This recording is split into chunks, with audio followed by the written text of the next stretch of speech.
La maison de l'escargot. Il était une fois un pauvre escargot qui souffrait beaucoup à chaque fois qu'il partait en randonnée, car il avait du mal à suivre le rythme de ses compagnons. La coccinelle était aussi rapide qu'une souris. Le mille-pattes, avec ses 1000 pattes, ignorait la fatigue.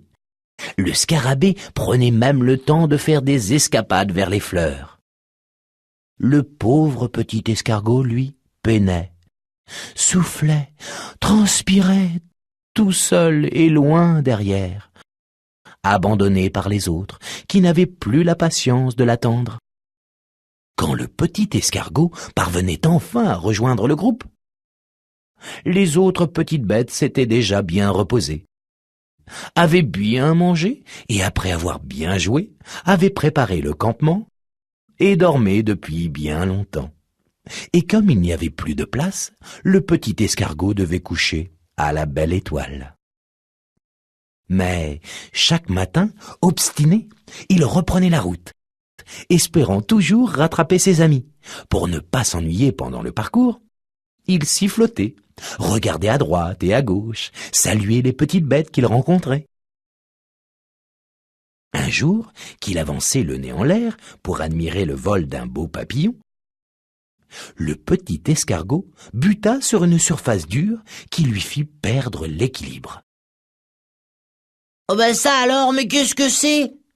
se demanda-t-il, car il n'avait jamais vu une chose pareille, ce qui est normal puisqu'il s'agissait d'un coquillage perdu par un enfant qui l'avait ramené du bord de mer.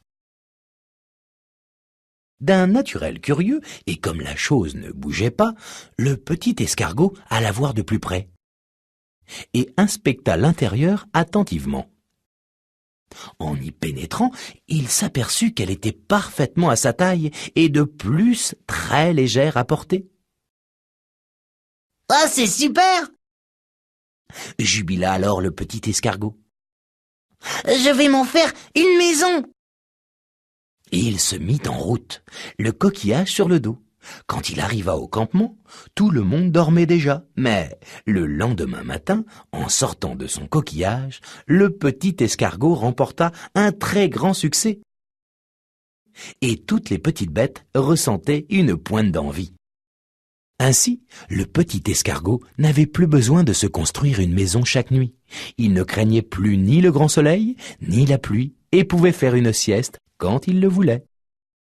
Les petites bêtes de la forêt cherchèrent alors toutes une maison à se mettre sur le dos.